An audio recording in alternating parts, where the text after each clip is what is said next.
Are we going on there? Okay, so good evening, everyone. I have 6:31, so I'll call the meeting to order. And first order of business is finances. So Mr. Ted Henry is here to talk about our 5-year financial forecast. So, Mr. Henry. Mr. Mayor, thank you very much. Welcome to 2022 budget season, officially kicked off today. It's been going for me for a while now, but this is kind of what I do, or we've done in the past probably 4 or 5 years, is we take this first workshop in May and look 5 years down the road. As you can tell with your packet, all this stuff is forward thinking. There's, qualitative and quantitative methods of forecasting. I use a little mixture of both. At the very beginning, it was very qualitative. Now it's at the very beginning, it's very quantitative. Now it's pretty much qualitative because I've been here this will be my 6th budget, and I kind of understand the ebbs and flow of it. So we'll go through kind of line by line, or I'll hit some high notes. I'll also hit some risk points that I'm pretty sure the council's aware of. However, overall, we're trending very well with all the recent land sales. What a difference a year makes when we were sitting here talking about the effects of what could happen if, COVID continues to shut down every business and everything for many, many months. But the city of Bel Aire really, what COVID did is kind of hit a housing boom. And that's a good thing when you're a growing city. So, and our 5-year kind of reflects that. I always try to be a little understanding that you're going to have some flat years and some up years and maybe some down years. So we'll start with, kind of the 60% of our budget is property taxes. And I show it every year at the beginning of budgeting, what we're doing with our assessed valuation year over year. Really, the average annual growth rate is around the 3 to 4% for the city. Now, the last 2 years, we've experienced quite a bit of growth. That's kind of an outlier. But what I did for this forecast is set it at 4%, which is pretty good. A lot of cities would kill for 4% a year. And I think with all the upstarts and developments, we could probably hit that target as we continue to grow. Sales tax. 3%, and mainly because of the form we collect our sales tax. We collect a percentage of the 1 cent sales tax that the state that Sedgwick County has. A lot of our residents go to Dillon's and inside Wichita to shop, which is inside of Sedgwick County. The city does deserve a little of that sales tax revenue in their general fund. Now you probably heard, sometimes counties like to get together and try to change that formula. That formula is set into state statute, and that's where, as a city, we would strongly recommend it stays.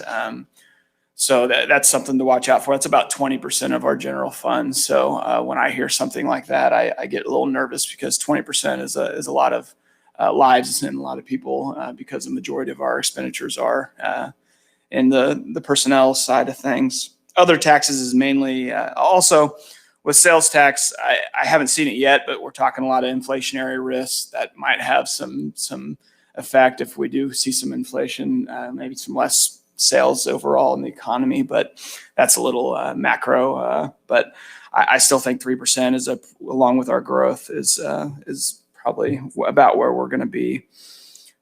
Again, other taxes is mainly driven by motor vehicle taxes and then some smaller watercraft, different taxes. Franchise fees is another one that continues to a little bit surprise me. The last 2 years, we've had very mild winters that, franchise tax is a percentage of net or gross. They kind of just changed it, but of receipts for gas companies. So if we have a really say here, warm winter, we're not going to collect as much in that franchise fee. Fines and fees, again, last year, this was the only really line that got hit just a little bit in 2020, is that's with our officers weren't out enforcing a lot of traffic tickets and whatnot throughout the year. However, you will notice it's a very small percentage of our total budget. So I don't want anybody to come away thinking that we're hurting because our officers aren't enforcing. I think, as we talk about often, chief is a very corrective chief instead of enforcing chief.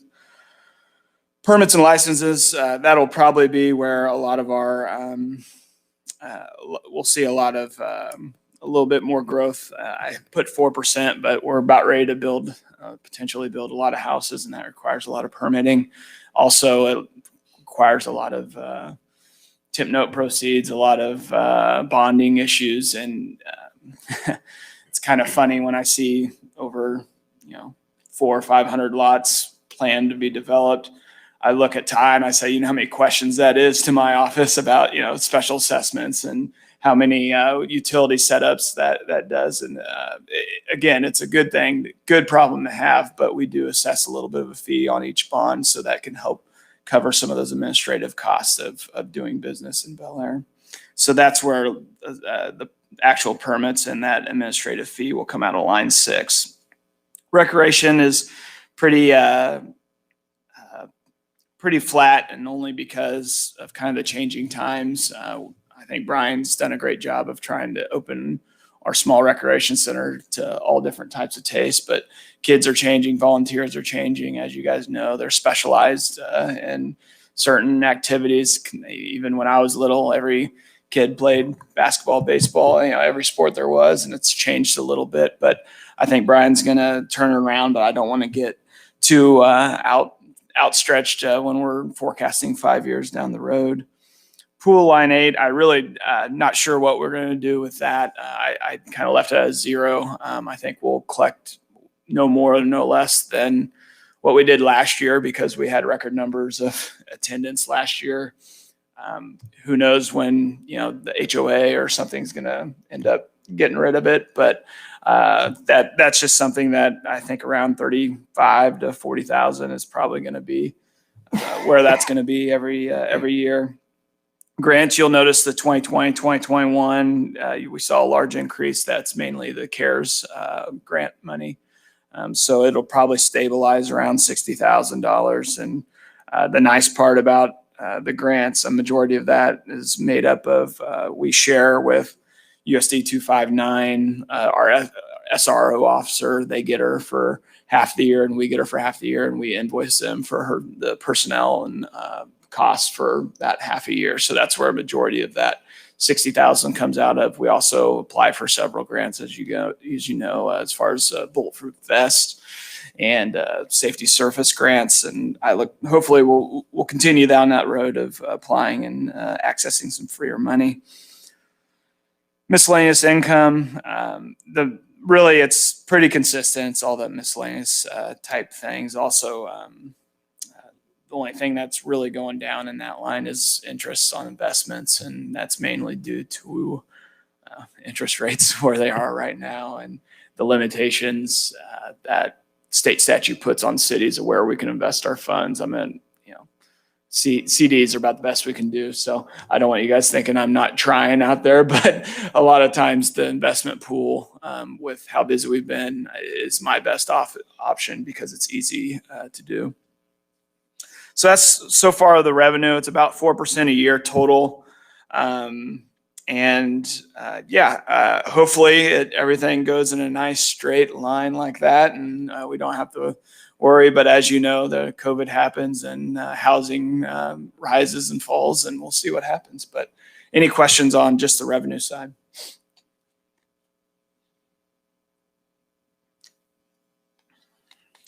See, crystal ball, right? What's that? It's all the crystal ball. Right? Yeah. That's what. We can get into the weeds in the next 3 workshops with individual budgets and talk about it. But this is really just a 30,000-foot view to make sure we know where we're going and where we're heading. Yep. No, I think with the strategy of that, and we can talk about that, I think that's third. The strategy there, I think we're going to have a whole separate fund for that money. I don't want to intermingle it with general fund money. One, because I think it's going to require a single audit from the federal government, and that's something that I'd like to just point to it and say, there it is, instead of having to, and they'll look at everything, of course, but that's my my thought on it. Initial reactions, let's just set a whole nother fund, just like our street fund, but it's a CARES fund. Exactly. Yeah. So if you guys remember a lot of this, I couldn't really fit on one page last year, and we're going to debt and special assessments right now. Debt, the first from line 12 to line 19 hasn't really, or line 12 to line 18 hasn't really changed from what you guys seen before. It's on the standard debt schedule service.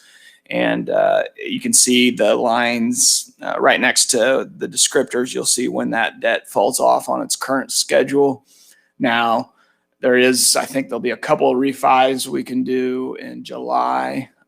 So that might change. So we're always looking for opportunities to lower interest rates. But with the 2017 new tax law, there's they put some limitations on what we can refinance and what we can. So Adam Pope, who will be here next week, it's our FA, and he watches real closely the market and has all our information. So I really just talk to him I talk to him about every month, but we bring up our current existing debt and whether or not it's refi about once every 6 months. And we talk about it, and especially when we're doing an issue like one in the spring and one in the fall, we always talk about what we want to do. The only existing debt I know of, Woodlawn Construction, of course, that's going to hit our books in 2024. It's too early to tell because we haven't had the bids yet, but we'll know a lot once that comes out. But this is kind of based on the estimates that seems like ancient years ago, but the most updated estimates we can find. And then there's that little piece, which we might talk about just funding outright, but it's about $170,000 for that Central Park to 53rd Street that you see coming up. That's the only two city at large projects that I know of. Now you might be thinking, well, we're building a lift station and we're building some other things. That will be to the water department because it services in the water department. So as far as general fund money, this would primarily be street reconstructions or any building or anything we'd want to purchase in the long term. The lift station, though, is that not special assessed to the properties? I mean, I realize that we own most of the I'm property. sorry. Yeah, I wasn't speaking right. You're right. That is. Or no, Ty. No, that's lift station's not. I'll double check that because I'm pretty sure it's not, but let me double check that. I thought it was, but okay. Yeah, I thought so too.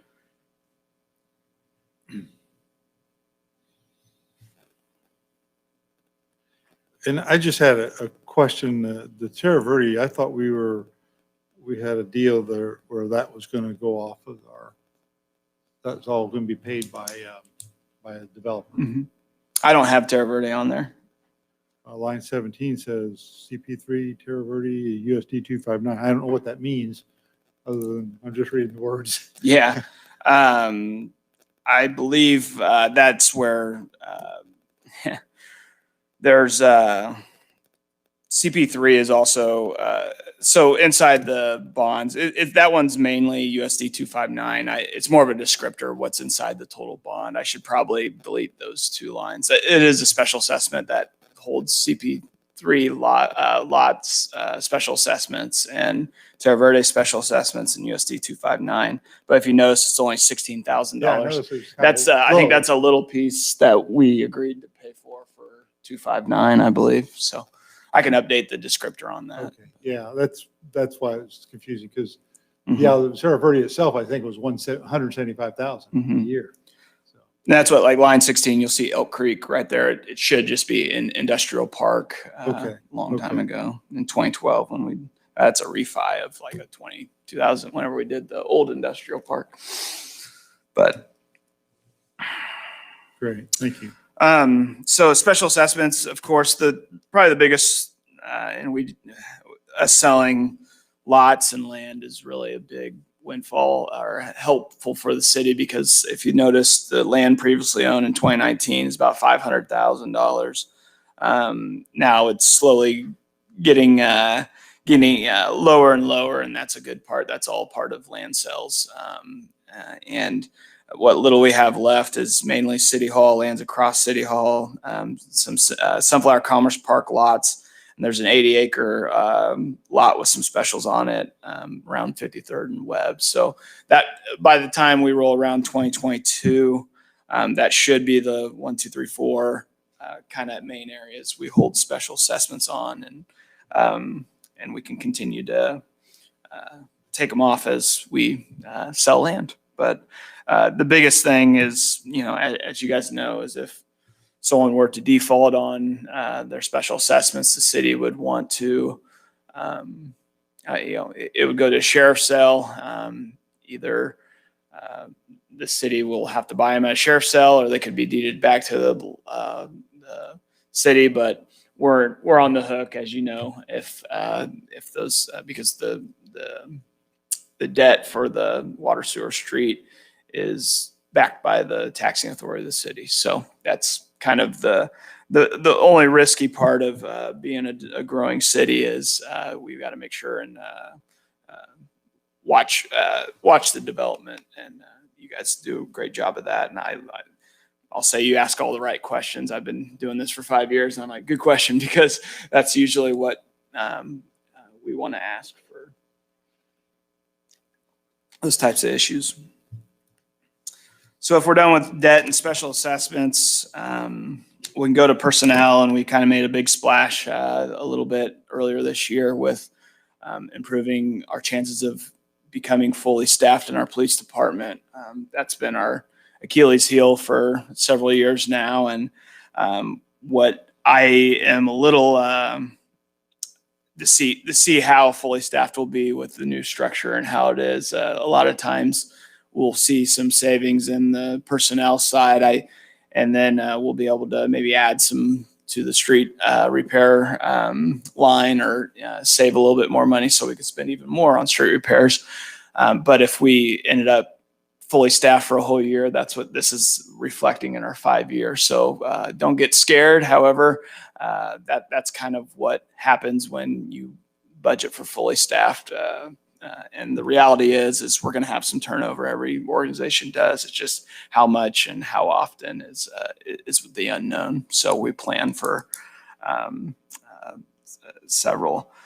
The other thing, and Ty and I have talked a little bit. In the next 5 years, we're almost at our breaking point. If we continue to grow at this pace of 90 to 100 houses a year, we're going to have to look at either hiring some more help, or and that's kind of what I inputted in year 2023 and 2025 is just some placeholders to say, hey, we're probably going to need some more help, because as you know,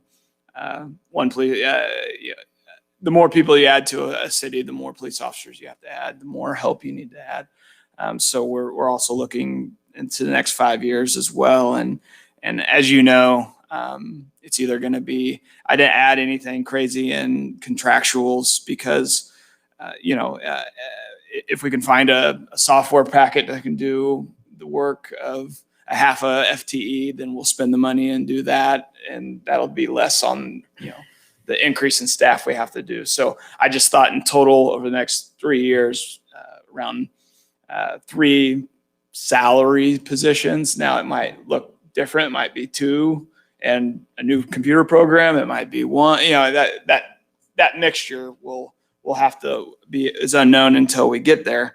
But I know Chief Atterbury is probably going to need at least 1 or 2 over the next year, 5 years. And then on the admin side, we can do. So where are we today on staffing with the police officers? We're at 13 full-time. Are they all on staff now? No, we're still two, Ty? Yeah. Too short. Okay. We're still too What short. about our compliance or code enforcement? We don't have that filled yet either. The chief focused on getting officers. Sure. And so he's still getting a ton of applications. Okay. He's got 4 that he's got hired and they're working. And so he's focusing on code enforcement officer, getting them next, and then reviewing all the apps he continues to get. Okay, great. That's a big chunk to swallow right there, 4 people. That'd be, besides that staff, that's a lot. So, okay. The thing that I was kind of wondering is I think for the whole time I've been on city council, I don't think the police department's ever had all its open roles filled. And I'm wondering if with the changes that we've made, if we're able to have all of the open roles filled, maybe we find that we don't actually need to add additional headcount because we've actually added them by having the open roles filled. And so I'd encourage us to really evaluate that as we get those positions filled to make sure we would understand what would drive the need to add further headcount there in the future. Yeah, I originally tried to add, 2022, you see I have nothing going up. It's going to be a major evaluating year, one for special assessments and 2 for, police personnel and how this is going to work. Those are my 2 big areas of evaluation for 2022 because I need to know a little bit more on that as well before we make any drastic steps. But we're always open. And just to give you a kind of a frame, is the national average is 1 officer per 500 citizens. So if you take that, divide that by 8,300 residents, that's 16 and a half officers we should have, which we're, what are we, 2? If we're fully staffed, Ted, where are we at, 14? Well, it'd be 13 full-time and then 1 or 2 part-time. So it's 13 total, including the chief. Okay. So we're 3 under the national average. So with 8,500, it's 653, including the chief.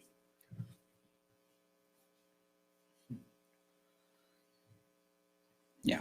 Again, that's up to you to decide.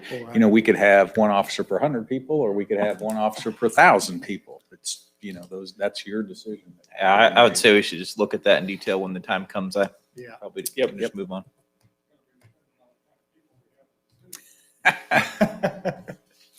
The hard part too is so planning and zoning is gearing up pretty hard because we're going to get hit pretty hard down there. And we do have a software package we're working on the back feverishly. But the problem is when you have,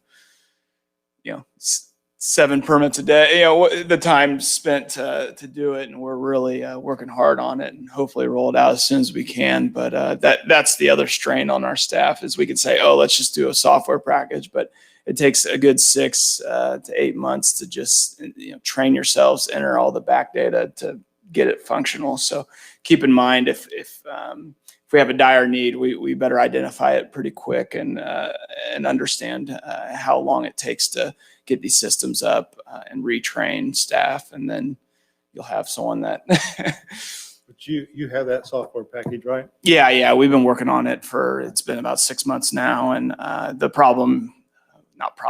we want it to work right so that we're not rolling something out half done up and then have all.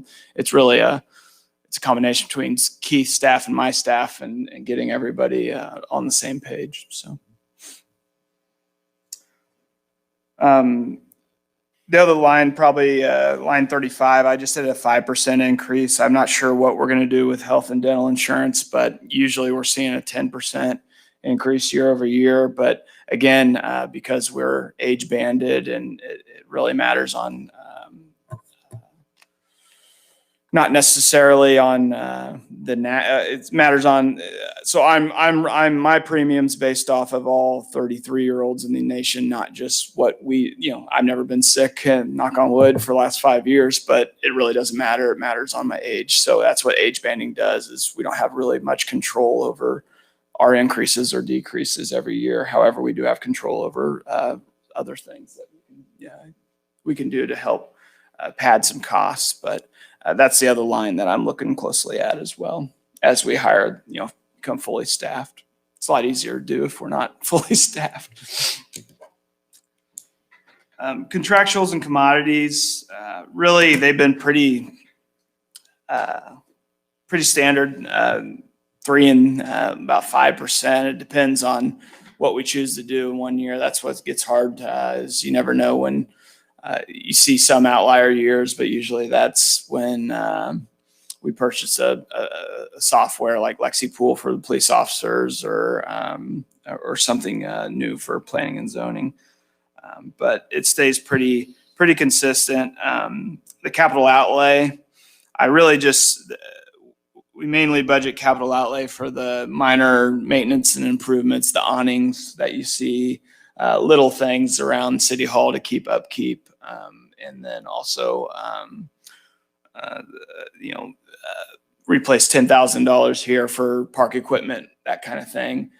The major work that you guys know is done in our capital improvement reserve. And I'm happy to say we usually do around 500, but I think we can start planning out $600,000 transfers to capital improvement reserve. I was here when Ann talked. I think I'm real excited for planning. If you guys would like, hiring a company to GSI track and plan how our street conditions are, what we're going to do, because previous 5 years I've been here, it's been how much money do we have left? Can we do this or that? I think we now that we see a little bit of breathing room, we can start planning a little better inside that capital improvement program and have some better answers than this one's worse than this one. So in grading these streets and having more of a strategic goal more than 2 or 3 years out of how to attack large capital expenditures. With all that said, and to line it out, right now we're in the black, looking out in the next 5 years, which is before we've been pretty far in the red, and a lot of that is a tribute to the current land sales we've had and how they unlock special assessment improvements as well as the land debt refi. So before we get, it'd be nice to see this 5-year forecast next year, just to make sure all the things that I think is going to happen with the land sales and how it works. But right now it's looking like our revenues are there to support us. I guess one thing, and I kind of see why, but so we did a refi that was estimated to give us about an extra $350,000 a year, and we also did a couple of projects or land sales that was going to relieve about $275,000 in special assessments that we were paying. And I was just hoping we could see our transfer capital reserves be a higher number than this. As a result of all that, I see that, we had a significant increase there in salaries, which is a big piece of that. But it just was a small surprise to me that we weren't able to do more than that. And truthfully, I didn't unlock. If you see at the end of 2021 estimate, we're still sitting on 41% of reserves. We could bring that down to 30 and then add to that line each year, kind of how we've been practicing. The hard part is we've never even budgeted for that 500,000. It's always been in savings from the previous year in line in. So it's really nice to be able to budget. I know it doesn't seem like much, but to me, it's my biggest fear is we actually, don't experience some savings, and I have to come in and tell you we don't have the money to even. We're at 30%, and we gotta we don't have much money to spend on a transfer to be able to do a street. But So your target is 30%. exactly. So we're going to still practice that save and spend method on top of the 600,000. So. You got to do that. I don't want to, Yep. doing the other thing where we're trying to figure out how we're going to make up the difference. And I just got off a S&P rating call, and really they can't give us because I asked them point blank. I was like, what else can we do to get a better rating? And, really they said just your debt liability is going to keep you from doing that. But you guys are really doing all you can do with the management side of things to receive the A+ that we are at. But I was really hoping for an increase just due to all the circumstances that are happening. And the debt's the hard part, but we're attacking that. I mean, last month, we're going to end up doing a little over $3 million in prepayments after this next sale. So there's a lot of good going on in the city and a lot of reducing debt. It's just, we just dug ourselves in a pretty big hole. That will, once, I know S&P probably looks at the past. They don't look at the future. So when you pay that 3 million, will that change the structure enough that they could reconsider the rating? No, this is part of our refi. Okay, S&P, so part of it. yeah. And they do that. Their main focus is they do look at our past, but their main focus is the future. Do you have because that's what the investors that buy the bonds look at, is their rating and their analysis, and Sure. and is this city going to be in it for the long haul? And a lot of good remarks from S&P. So the answer to that is he still needs to sell more land to improve that rating. Yeah, it's more of just it's the peril of a growing city, because even our even in order to us to develop, we're going to have to incur more debt, Right. because we have developers petitioning us for. so that's kind of the good and bad of it, but So that factors into the S&P rating. it does. Okay. Yeah, you're Okay. total. Good. The other struggle that we have back and forth with them is that they like to see that 42% reserves or higher. They like that, because then when they look at that debt, they say, oh, if anything bad happens, you've got plenty. But from your standpoint and our citizens' standpoint, it's, well, why can't we get that down to 30 or 20%, and spend it? And so that's the push and pull of that reserve. Do we have a feel what that sweet spot is that keeps us like at the AA rating and pull that down? I mean, I don't know if there's an answer to that. I don't, Just wonder if there is. Adam will be here next week. He can probably talk to you a little bit more on that. I don't, based on what they've told me, we're doing literally everything we can, and it's just not going to happen until we get. Now we could spend another 20. I don't know.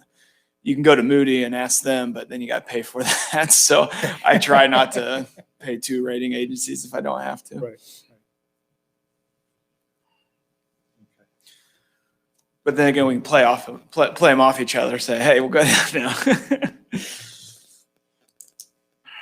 We hear games like that played, but I don't know if they really are real. So if there's no more questions, we can really kind of talk about the next few months and my budget calendar, if that's okay. Page 2, if it's in your guys' packet.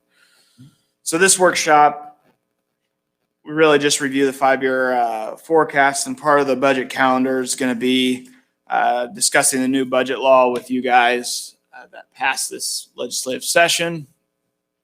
We weren't exactly, it is what it is. I kind of did a 1-pager to tie that you can get into the weeds with it, but pretty much what it is, it removes the tax lid and establishes a new notice and public hearing requirements for if the proposed budget exceeds the amount of property taxes collected the previous year. I kind of did an example. If a $250,000 home increases the appraised value, which the appraiser sets based on the market, goes up 3%, then we'd collect another $39 a year from that appraisal going up 3%, or $6 a month.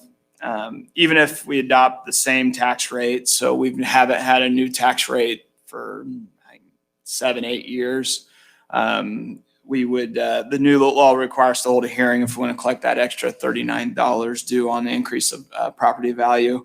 I do want to note, which is a little confusing, this hearing is not about why your property value went up. You still need to go to the Sedgwick County Appraiser's office and go through their process. This is only for the city's standpoint. The hardest thing that new growing communities are going to face is what the second example I give you is of a new home where a lot might be worth $20,000 to $30,000 and pay $156 in property taxes for that lot. Someone builds a house, then that means it's like $111 or $1,100 or $1,200 extra to the city, and that's mainly because they went from the $30,000 lot to a $250,000 home. However, that's a family of four that moves in, and it requires a lot of service to the city. My little piece is on the bottom. It says inflation reaches every corner of the economy, and municipalities are not immune to rising costs in labor, materials, and contracted services. The city of Bel Aire is a growing city, and service requirements increase each time a new home is built. We must provide adequate police protection, drivable streets, clean drinking water, safe sewer systems, clean parks and public spaces, and provide services for our youth and seniors. That's just my one pager on it. And really what it does is, if you guys have been around the budget season, it pushes us off. We can't hold the hearing no earlier than August 20th.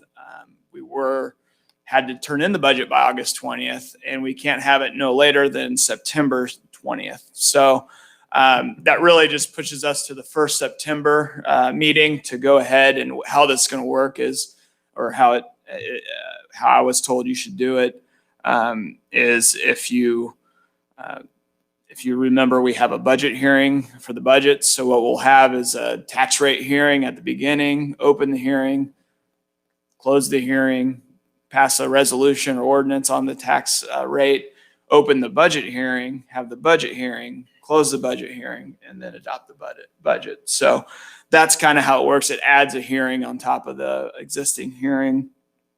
The hard part, if you don't want to have a tax hearing, we base our budget off estimates, and that's valuation estimates. If for some reason your estimate the actual comes in different than your estimate, and we end up accepting it. So say we're estimating that we're going to collect $2 million because our valuation was,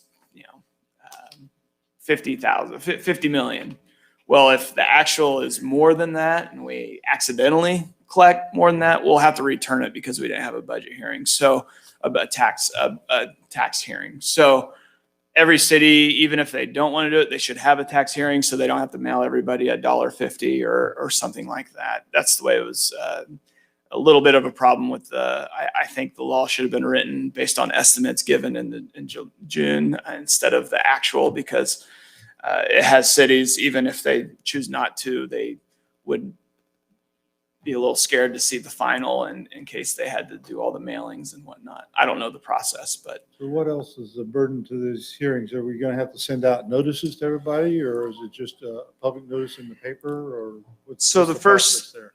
2022 budget, there is going to be no notices. I don't know how big a difference the notice is going to be from if you just flip your tax bill, the current tax bill around. You can see pretty much, at least the way I read it, I haven't seen the same information. So there is no notice going out for 2020 for this year, 2021. The state's going to do the first 2 years, I believe, the cost of it, and you cover the cost. Sorry, the county's always going to mail it, but the state's going to cover the cost for 2022, which is 2023 budget, and 2023, which is 24 budget. And then from there on out, there's no, I believe, I can't quite remember. It's either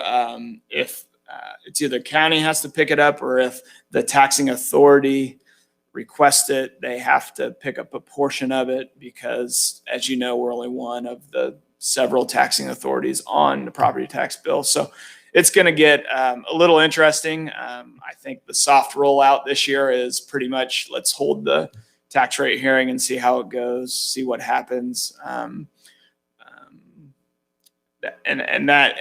did print off, LKM did put out a 2-pager. It's a little more confusing than what my 1-pager, but if you guys want to take a look at it, I can throw it around. It might have a lot of the more specifics, but to me, it's really just adding another hearing on top of the hearing, but it's up to you guys to decide. What it does is messes with our budget calendar a little bit. The county valuations are due on June 15th. Now, the June workshop is June 8th. Usually it's earlier than the 15th, but I don't really suggest we have another workshop without the county estimates so we can discuss the new budget law and or really anything, because the county estimates are 60% of our budget. And it helps to know exactly what they are. Because June, I think it's pretty long calendar. We can maybe play with our workshop if we wanted to do a later June workshop with the proposed budget with the actual numbers. But I'm fairly confident we'll continue to do June 8th because the county estimates are usually in around the 1st of June. So that gives me more than enough time to do it. But I'll be in touch with Ty and let you guys know. Really, budget workshop 2, we discussed valuation estimates. We discussed budget request. I kind of review the basic operating budget with you guys. And then we'll send a notify the county clerk on our tax rate after that budget workshop.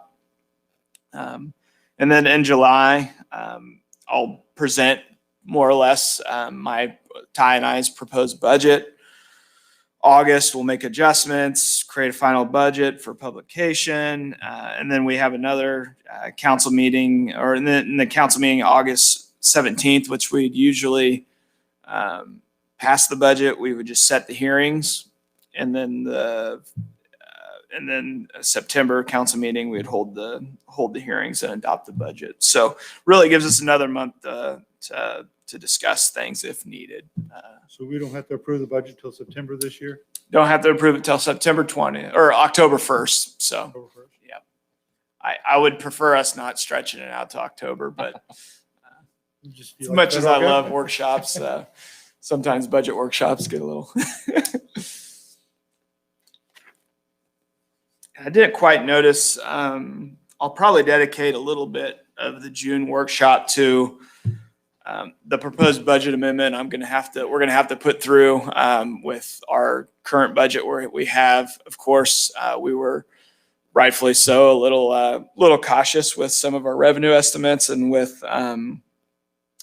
our transfer to CIP. I know one thing we do need to do is increase that transfer officially with a budget amendment. So we'll discuss some of the budget amendments I'm requesting and the reasons why, and then go forward with a lot of the operational budget basics for 2022.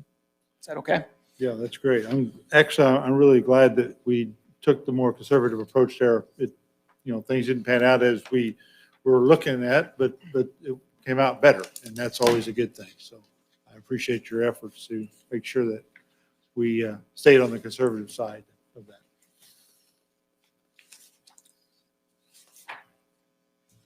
The last thing on my agenda, if we don't have any more questions, is the proposed, or I guess the American Rescue Plan. Ty and I are watching this real close.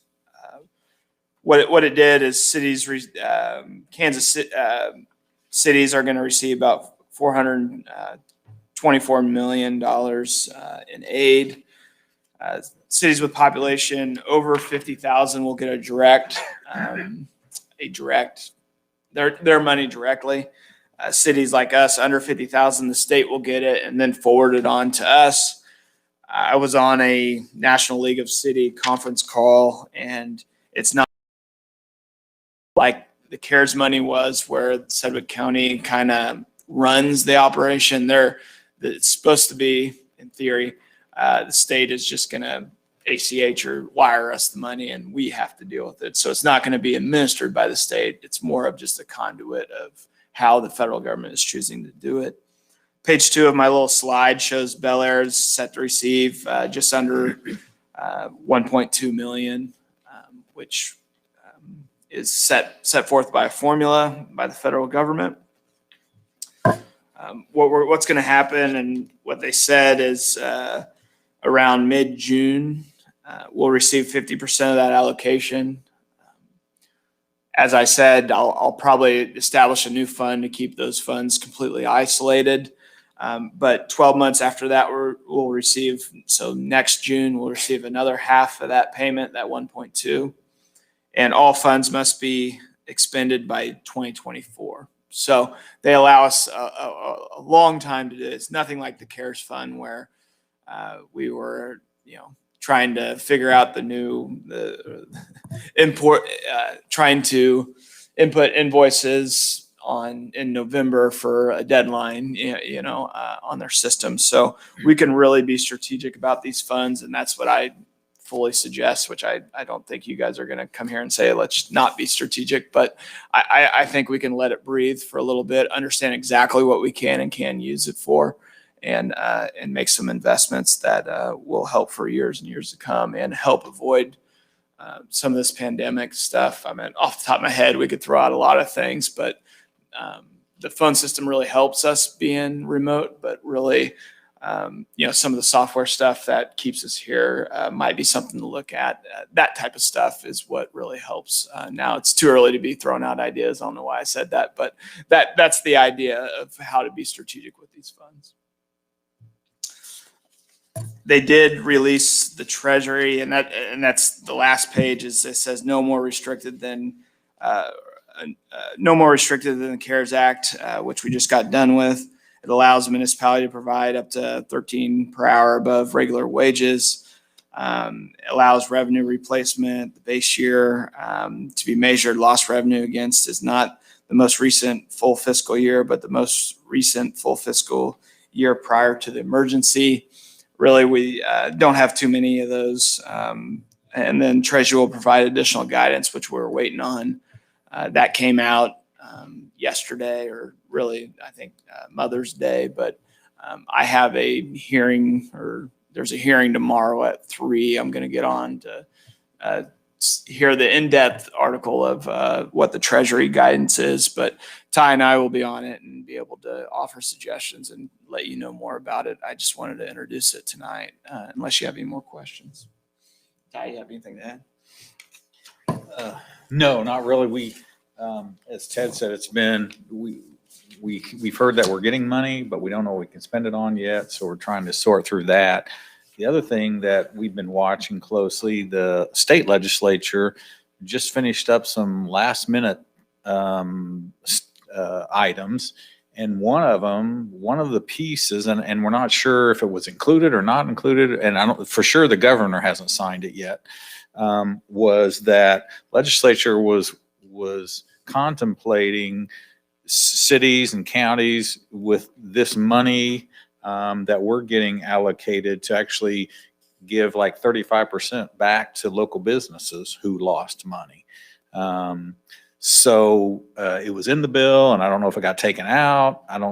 We're waiting for the dust to settle on that. So that's the other thing we're waiting on, is to see what we can spend the money on and make sure that there was not some kind of added stipulation that the state put on these funds. So, and again, we don't have a lot of businesses in Bel Aire, but it could account to some of that we have to spend with that. So, but like I said, we don't know the details of it, other than there was a lot of back and forth in the midnight hours just a few days ago.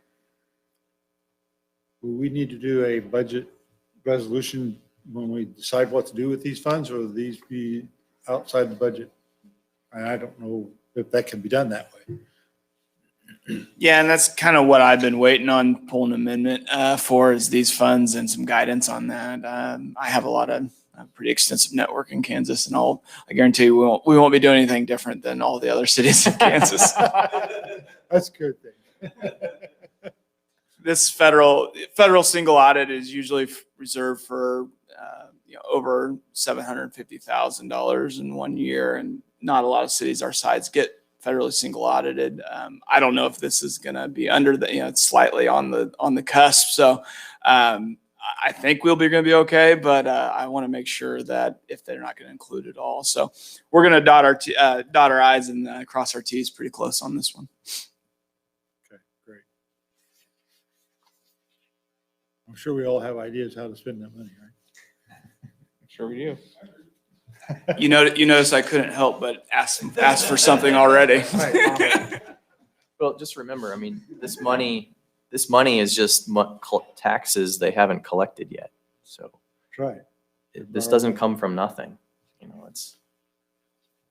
It's when it comes from the feds, it's always got hooks attached to it. Something to think about. Yeah, we'd like to know what those hooks are. Well, and I think that's why it'll be important to make sure we spend it in the most effective way. So, Well, we'll wait anxiously to hear what you can learn about that and give us advice of what rules we have to follow or don't follow. So, okay. All right. Any more discussion on the finances? Okay, I guess not. We'll move on to sidewalks. And Ty has a policy he's proposed. So yeah, at our last council meeting or our last workshop, council discussed the idea of maybe a sidewalk reimbursement program, what that would look like, and asked me to do some research on that. So I did, and it's one thing I found is that we are not alone. There's a lot of cities that are dealing with sidewalks and have the same questions you have, and you can see that it's all over the board, just like typical cities do things that they think is right. There's situations where they'll pay 100%. There's situations where they pay 50% and everything in between. And some cities don't do anything, just like what we are currently doing. So what I did was I got a number of policies. I pulled out the pieces that I thought were really good that should be included, and that's what's in this policy. Again, it's set up for year to year. So, depending on how things went financially, you could do it, you could add money to it, you could not do it, et cetera, et cetera. So really the questions for you that need answered would be, first of all, is this something that you want to pursue? And if it is, then we have the policy here for you to consider. The next piece would be, is there going to be a reimbursement piece of it, which, what percent is that? Is it 50%? Is it 20%? And then a lot of cities will set a amount that they're going to spend per house or per lot. So that would be another amount that you'd want to figure is, is it 500 per lot? Is it 1,000 per lot, et cetera. Then they do these grants. And so the next question would be, can they apply every year if they received a grant? So in other words, you might have, let's say you have a lot with 5 panels on it, and you say that we'll spend up to $1,000, and that would replace, 4 panels. Then can they come back the next year and say, well, I got 4 panels replaced, I need this last one replaced? And then you would decide, well, do we do that every year, or do they only receive a grant every 3 years or 2 years? Again, that would be up to you. And then, of course, the question that we discussed is if the citizens do it themselves, how do we handle that? And so again, that would be the question is, does the city, in that situation, would the city just pay for all the concrete and they provide the labor, which some cities will do, or would the city at that point pay half of the materials of the concrete? So those are the questions. I highlighted them in your policy that I think would need to be answered if this is something you want to pursue.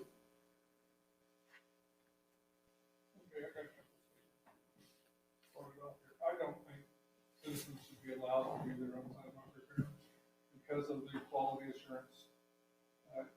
I might do a better job than you or vice versa. I'd like to see, the standard upheld for the greatest concrete and the leveling and all that. So I don't want to consider citizens being reimbursed for doing that. I also don't think we should limit how much they get from year to year. They probably will never need it more than a year, would be my guess anyway. And as long as there's funds, I don't see why we limit it to 50%. But I would like to come up with a way, and I don't have a proposal right now, to split that pool at the end of the year rather than for each project. So if you get yours replaced in June and he gets it replaced in August, we come back and we say we spend a total of $5,000, we can pay for both years because we got $10,000 in the fund. And nobody else applied for it. Or if 20% people all spend $5,000. You're all gonna get about $20. Right? Gotcha, So- gotcha. Okay. And so as I was reading this, I was thinking about some kind of grading policy that you've got these qualification guidelines, that the more guidelines you hit, the higher your chance of getting reimbursement.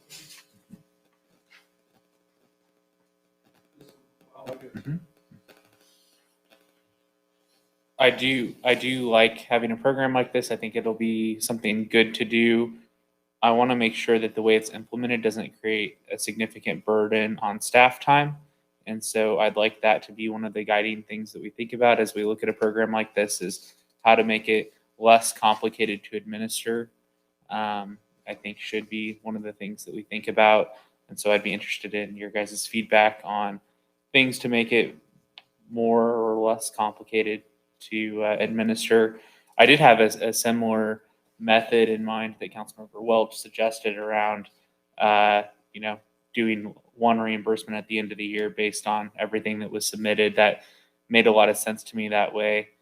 We set aside $5,000 for the year or $10,000 for the year, and whatever, things get done, everyone would get the same percentage reimbursement based on what was available that year, not having people, fight for who got theirs done first type of a situation. But I don't know how that would affect the administrative complexity either. So A concern I have on that, if there's people that have tighter budgets that want to plan for how much they're going to spend this year, and they ask the city, how much are you going to, per percent are you going to pay? And the city goes, oh, we might pay it all, or we might pay 25%. For people that are trying to budget and every $100 matters, I feel like that could be not, for some people, whatever. But for other people, I'm not sure that would be good. And I feel like that would be a lot of administration, but maybe it wouldn't be. So I guess I don't know the answer to that aspect of it. I thought I read this was first come, first served. Yeah, so the way it's set up would be first come, first serve. What Councilmember Welch and Smith are talking about would be that everybody would apply, and if they met the qualifications, they'd get approved.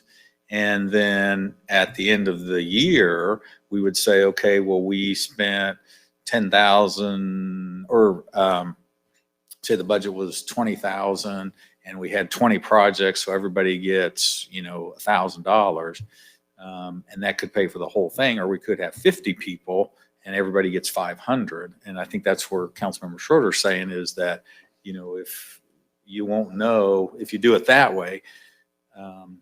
This way is basically first come, first serve, and when the money's gone, the money's gone. Right. And that's kind of what I thought that was the proposal. That, so if Jeff comes up and says, hey, I want $1,000, and Diane comes up and says, I want 3,000. So that's 1,000 reserved for Jeff, 3,000 reserved for Diane. The budget's 5,000. You've spent 4,000 of the budget already. And even though they haven't done those projects yet, you've reserved them for when they do the project and you reimburse them. I thought that's the way it was going to work, but there's a nuance here that I didn't catch on to. So, well, it's an alternate proposal okay. to what the city manager has laid out. Okay. And I hear Joel's complaint. I understand that, but I would submit that any reimbursement is better than none, because right now they're responsible for 100% of it.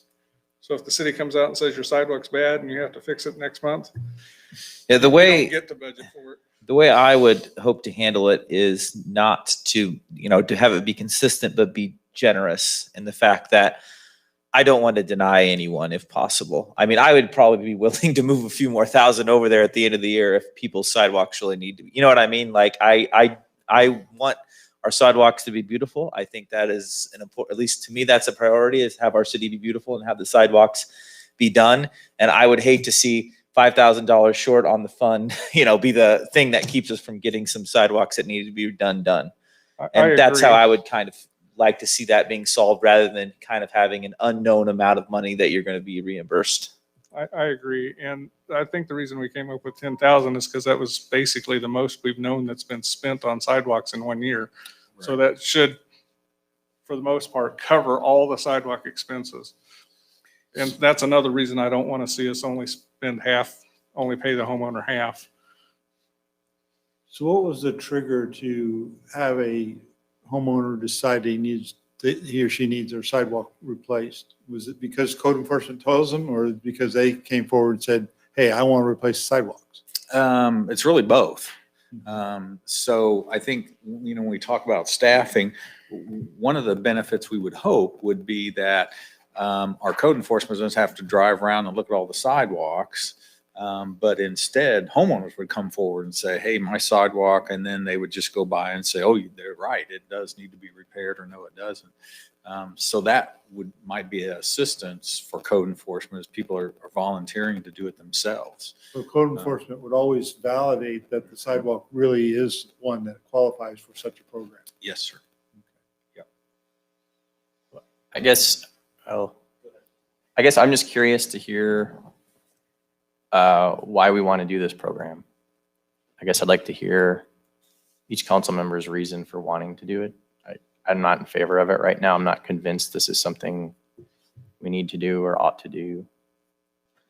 It's not something we're legally required to do, but I honestly believe the city should be responsible for the sidewalks. And this is our way to skirt the state law that says we can't pay for it.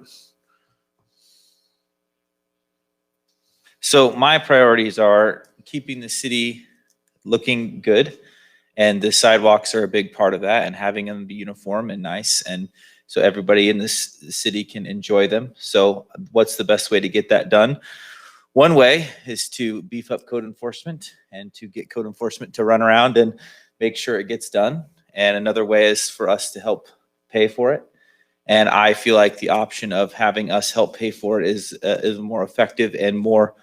I would much rather live in a city that would just help me pay for it than having the person sending me letters I need to change it. And this is just such a small amount of money that I feel like this is the most effective way to accomplish that goal.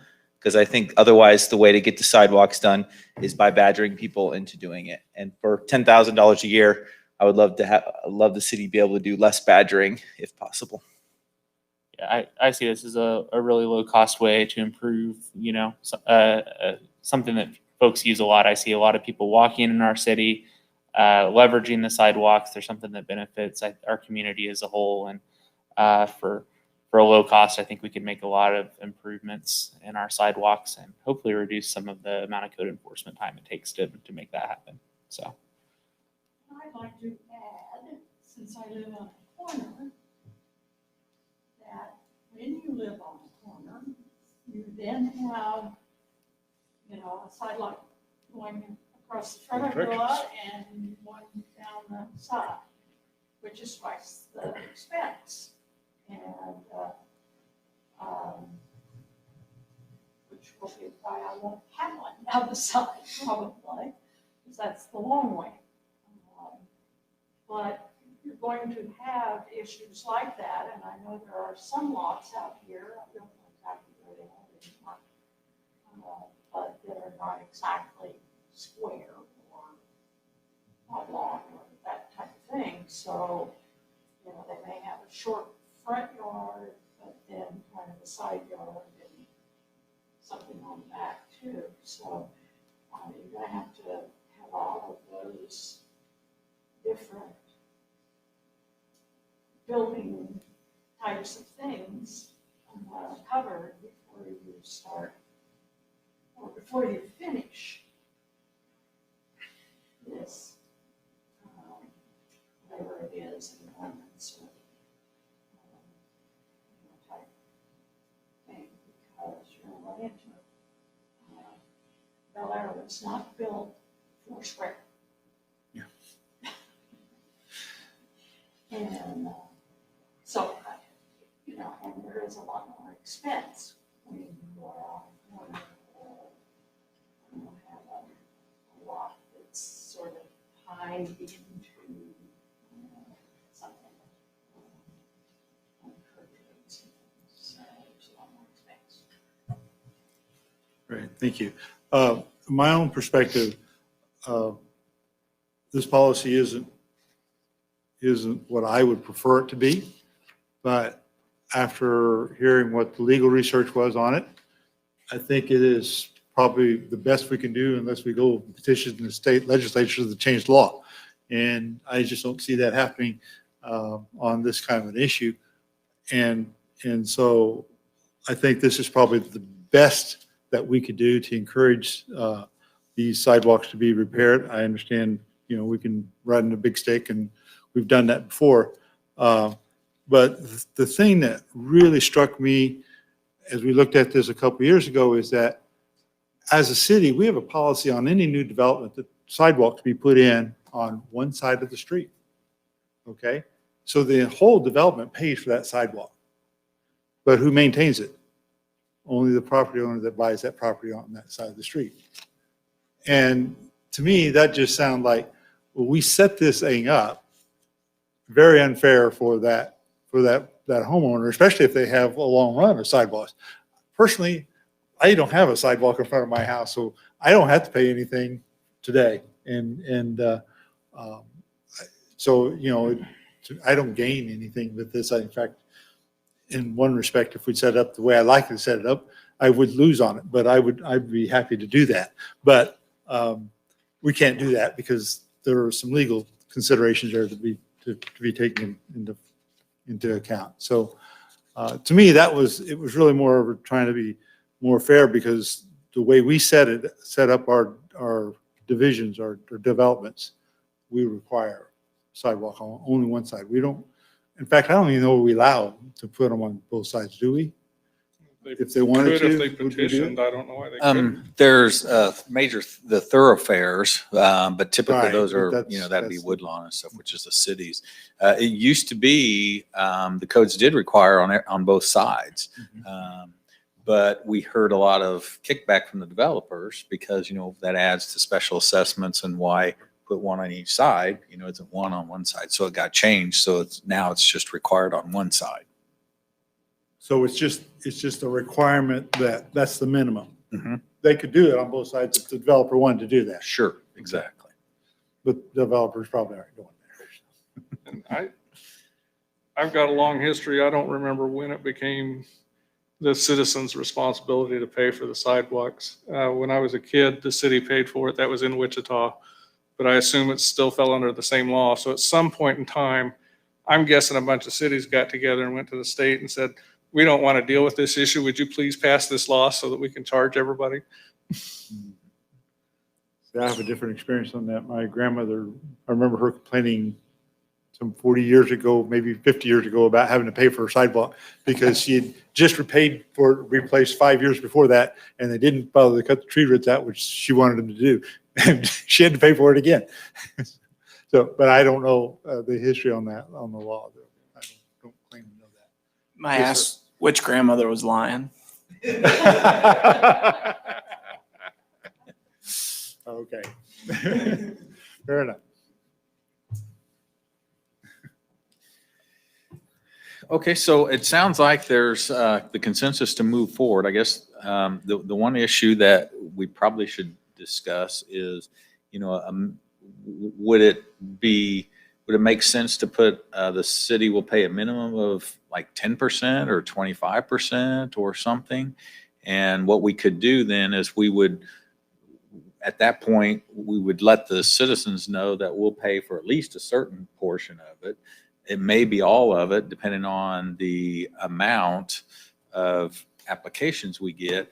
And then also we could still come back. Let's say you would budget 10,000 and we get $12,000 worth of requests. And then you could, at that point, decide, well, is it then that we're just going to spend the 10 and that's at 95% for everybody, or we'll just add 2,000 more and we'll pay 100%. Is the way that you've laid this out currently in your proposal less complicated to administer than that?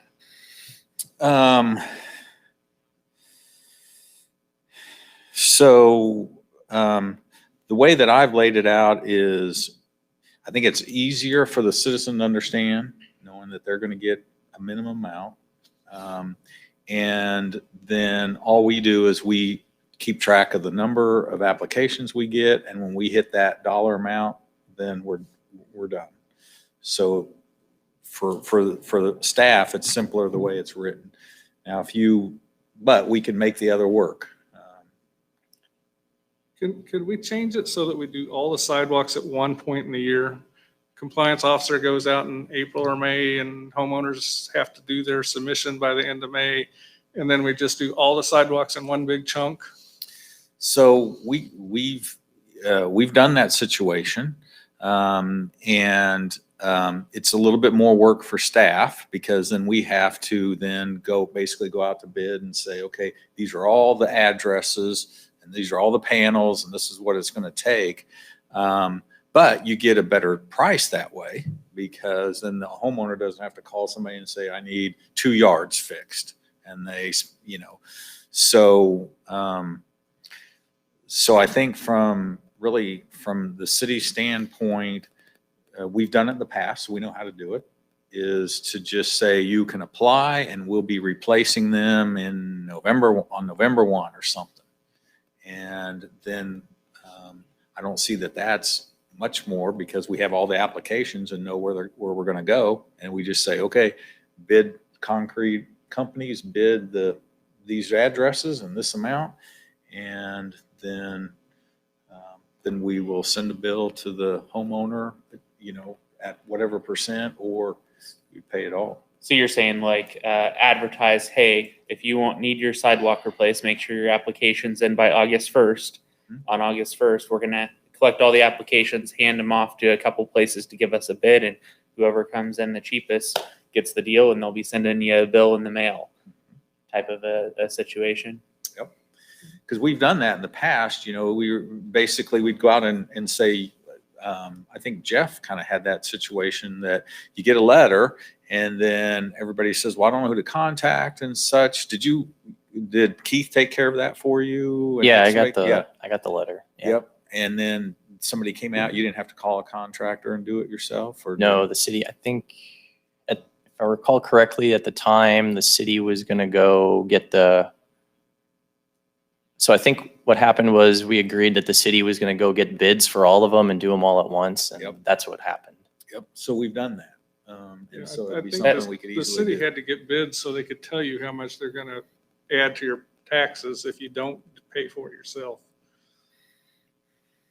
Well, actually, the reason we did it was because we had a lot of homeowners saying, well, I don't know who to call. I don't know what's the requirement. And so we just said, okay, well then, if you're interested in being a part of that, let us know. And then we would Well, just contact. I remember some of the guys at the meetings were saying that they had called and it was about twice what the city was going to be able to pay. Oh, yeah, yeah. So Individually, yes. That was the And reason. That makes a lot of synergies too. I like that idea a lot. Just collect these pieces of paper into a stack, accumulate the stack, and once a year.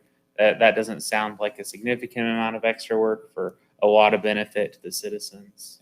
I remember at that time, that same complaint, the few people I talked to about it, them finding the company was just like a super big pain for the citizens to be able to get a company to come out and do 2 squares. Nobody wanted to come out to do squares. They couldn't get more than people, it was like they were finding handymen or something that was just willing to do it. Months they could, out to get Yeah. that done. right. it's a very small amount of concrete. Concrete companies don't want to deliver that small amount of concrete either. So if they can do a whole block at once, you win there. And the other thing that I didn't mention earlier is your sidewalks aren't going to move that much in a year. So that we shouldn't have to be doing this on a month-to-month basis. So I guess I'm hearing 2 different things. I'm hearing that the goal was to incentivize citizens to be more proactive about it by reducing the cost, which I don't think is going to make a difference because the costs we're talking about here for the average problem sidewalk is anywhere from $200 up to a little over $1,000 based on what I know. And even if you cut that in half, typical budget family, whether I've got a cost of $1,200 or $600, it's not going to motivate me any differently. Is there any provision in this policy for the city to be more proactive in going out and saying, we need to get these fixed?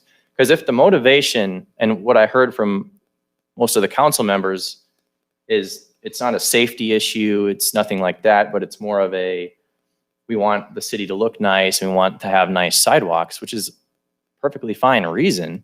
But if that's the reason, why doesn't this have more teeth? Why doesn't this be more intentional from the city side of, hey, we want our city beautified, we want the sidewalks to be good. Why are we even tiptoeing around 50% cost sharing? Why isn't it a lot more? Why isn't it 99% cost sharing? And why isn't it more of the city's gonna go out and take a survey of all the sidewalks and get them all fixed? I mean, there's sort of this halfway measure here that is, you know, right now, I believe the way this works is the citizen has to be proactive in getting this form filled out, right? I mean, there's no provision in here for the city actually, as you said, sending out a compliance officer or anything like that, right? The compliance Could we officer is add still that? gonna, compliance officer is still gonna go around and check things because that's their job. Are they? I mean, the kind of the vibe I was getting is that, oh, we weren't going to do that anymore because we want to motivate the citizens to be There's more all kinds of things proactive. the compliance officer is gonna go around and view. And I was talking to Chief the other day and he was doing a compliance sweep, basically. He said, he was talking to some people about how high their grass was. He was talking to the neighbor across the street who hadn't moved the car out of his street for 6 months. You know, he was taking care of, he was just going around looking for things like that and making sure the city was in good shape. But I think you bring up a good point, Councilmember Elshoff, about the 50%. I think Councilmember Schroeder suggested it should also be more generous. I could certainly get on board with being more generous there. I agree with being more generous. I also would say that the one every 3 years, I mean, why? I mean, why can't you apply every year? It's not a huge money thing. If my goal is to get people to do it and have the city beautiful, I don't know why. I guess if someone keeps breaking their sidewalk every year, I mean, is that There's another Okay. problem. they're taking a sledgehammer to their sidewalk? I mean, maybe that's I mean, is that a thing or? Yeah, that would be something that was why we were talking about having somebody go by and check all these before we paid for them. If somebody's driving a heavy truck over them and busting them out every few months, we don't need to be paying for that. But if it's a sidewalk that's been there 20 years and it's shifted 2 inches, we ought to go ahead and pay for that. This is not about being generous. This is about it. Look, if the reason is the policy needs to be that we want the city to look good, then just go for it and do it. I would be Generous. in favor Why of don't we that. why don't we set up a donation fund where all of the people that don't have sidewalks can donate money to the sidewalk fund and fund it that way? I mean, that's generosity. That's not our job to be generous. But if you're gonna market it as generous, let's meaning get it. increase the number, not charitable is different from generosity. Semantics at some maybe we point, ought to but do- Yeah. Picking on words there. No. So I think one of the issues that we're not really talking about in this is that if you think how we learn about sidewalks need repair, and traditionally that's been somebody's made a complaint. Somebody said, hey, this sidewalk needs to be fixed. What are we doing about it? So code enforcement goes out and looks at it and says, yep, needs to be fixed. And then we go off and run from there. That being the case, there's probably a lot of sidewalk out there that nobody's ever complained about. It needs to be fixed. You know I've seen them in my neighborhood. I don't complain about them. I just know they're there. Okay. Maybe I should, but I don't. I think our neighborhood's good right now. Well, I think it's in much better shape now that after our I last think go around. because of this episode that they Right. replaced about 20 or so chunks. But that's just kind of where the history is. And so, I don't feel like I know every sidewalk in the city. I don't think anybody could possibly know that. Maybe So Steve. my gut tells me there's probably a whole bunch out there that we just don't know about, okay, that needs to be fixed. And so by setting a policy of something like this, and I'm not saying this is how it has to be, but something like this, I think gets the ball rolling to start getting that improvement going. I don't think we're going to fix it all in one I year. don't think there's that much out there that needs repaired, honestly. Then From my walks around the city campaigning, I didn't see that many places that were awful. And we've got a lot of sidewalks that are only a few years old, so they shouldn't need anything. That's true. And another thing that I think provides value is like, if I can, I think having code enforcement badger you about stuff, even if it is not a lot of money, is a bad experience.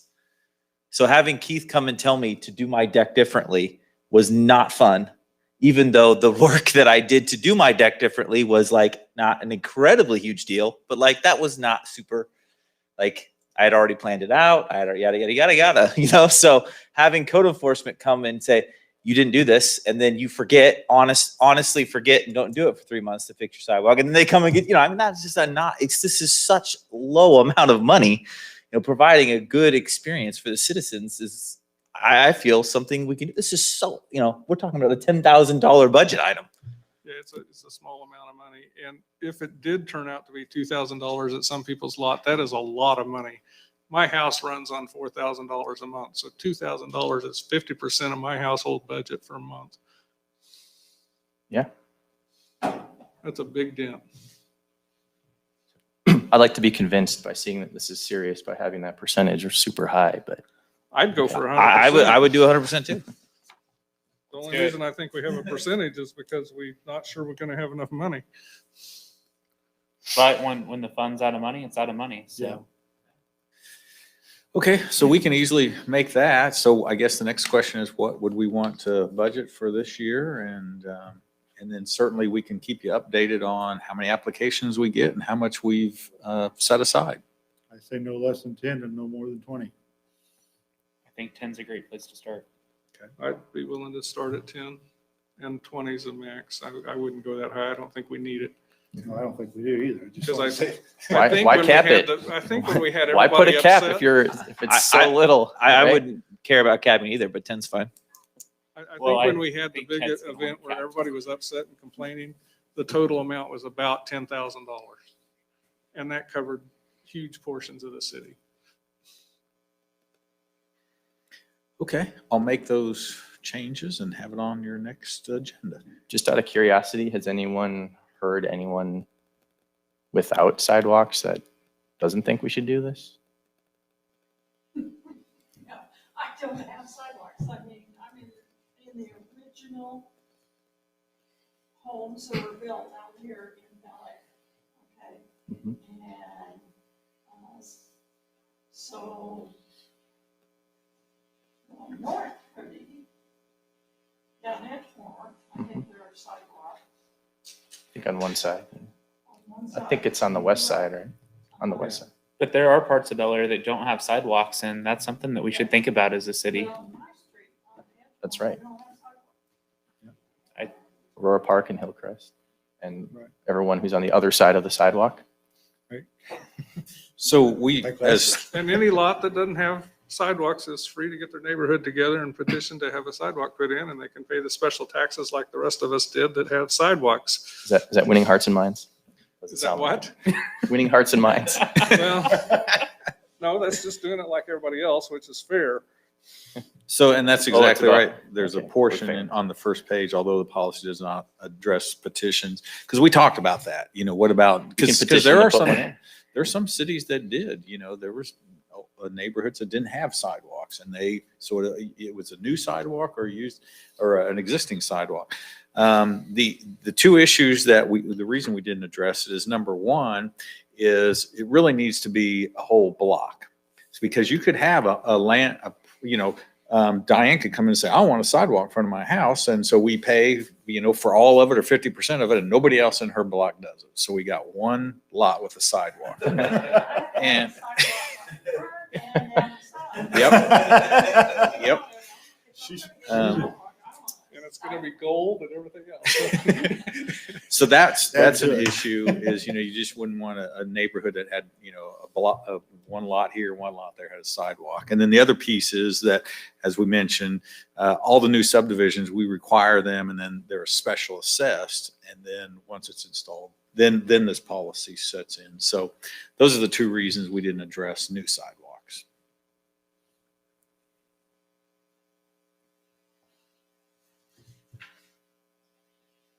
What, grumpy old homeowners? Really old homeowner, like me. You come and want me to put sidewalks.